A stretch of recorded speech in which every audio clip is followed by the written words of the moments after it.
Je vous remercie. La parole est à Monsieur Paul Molac. Merci Madame la Présidente, Madame la Ministre, chers collègues. Donc nous arrivons quelque part à la fin d'un système où finalement, depuis les années 60, les prix agricoles n'ont cessé de baisser. Ils ont été à peu près en monnaie constante divisés par 4. Et ces gains de productivité, en fait, ont été donnés en grande partie aux consommateurs d'une part, à la grande distribution d'autre part. Et finalement, l'agriculteur a toujours compensé en produisant plus par agriculteur. On voit bien que ce système, qui est celui en gros des années 60, qui a permis effectivement de nourrir l'Europe entière, est arrivé à son terme aujourd'hui. Donc ma question va être simple parce que soit j'ai cru comprendre en tout cas que la décartélisation des grandes surfaces, en particulier des centrales d'achat, n'était pas pour demain, même si je pense qu'en bon libéral, c'est ce qu'a soutenu évidemment notre ami Charles de Courson, parce que ça me paraît être une réponse libérale à un problème. Et je ne crois pas que le gouvernement va y aller là-dessus. Donc ma question portera sur la prochaine loi Egalim. Nous avions posé plusieurs amendements. Un, sur le fait que la marche en avant des prix soit à un moment donné, quand elles sortent des interprofessions, soit validée par la puissance publique, ce qui nous a été refusé. Donc, si jamais dans cette prochaine loi, on ne met pas cette question-là, un, les interprofessions ne sont pas obligées de se mettre d'accord. Deux, quel est le rôle du politique là-dedans, en disant aux interprofessions, à un moment donné, bon ben voilà, le prix s'étend et puis débrouillez-vous. Première question. Deuxième question, on nous a refusé aussi les contrats tripartites entre le producteur, le transformateur et le distributeur. Parce qu'on sait très très bien que dans ce jeu à trois, j'allais dire dans ce mauvais vaudeville, quelque part, eh bien, soit c'est le producteur qui trinque, soit c'est le transformateur. Ça dépend évidemment de la taille de ce transformateur. Si c'est Nestlé, je ne me fais pas trop de soucis pour lui. Si c'est la petite coopérative du coin, c'est un autre problème. Je vous remercie. Madame la Ministre.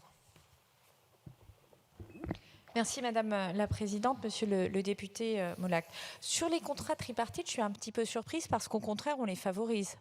Et c'est d'ailleurs une des pratiques que je mettrai en valeur sur le Salon de l'agriculteur avec un des acteurs, alors qui a certes 5000 exploitants en contrat tripartite. On pourrait considérer qu'il pourrait en avoir plus, mais c'est quand même un début utile et ça montre bien que c'est possible.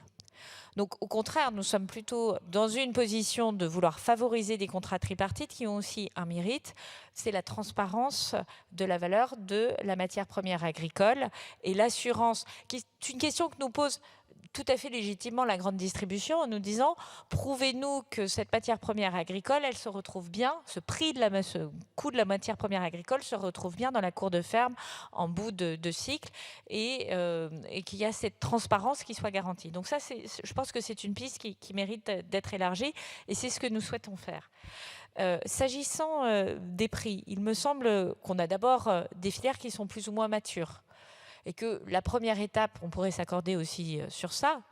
S'agissant de filières qui sont dans Egalim, je pense qu'il faut aussi accepter que certaines filières ne souhaitent pas être dans Egalim et que ce n'est pas le souhait des agriculteurs. Ce n'est pas le souhait des agriculteurs. Je veux dire, moi, faire le bonheur des gens malgré eux, je pense que c'est quelque chose de dangereux. Donc, s'agissant des filières dans lesquelles il y a une demande collective d'avoir une marche en avant, il me semble que certaines ne sont pas encore très bien structurées. Je pense à la filière bovine.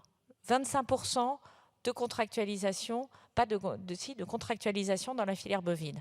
On est à 90% de volume sur le lait dans la filière élevage laitier et plus de 70% des exploitations.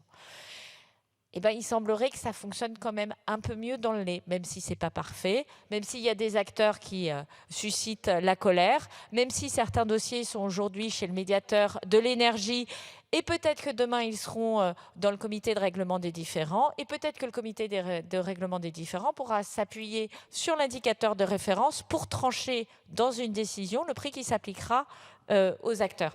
Je ne peux pas préjuger de ce qui se passera dans les semaines qui viennent, mais je pense que les outils dont on s'est doté dans Egalim ont apporté des avancées, qu'il faut probablement aller jusqu'au bout. C'était ce que nous ont dit l'ensemble des acteurs autour de la table dans le dernier comité des négociations commerciales en disant il y a encore des choses à bouger, des choses sur lesquelles on doit revenir par rapport à la loi LME, des choses sur lesquelles on doit revenir en termes de clarification juridique, même si on reste dans l'épure de la loi Egalim. Et donc, à la fin, l'objectif, évidemment, qui doit être notre boussole, c'est de faire revenir du revenu dans les cours des fermes. Je vous remercie. La parole est à Madame Brulebois.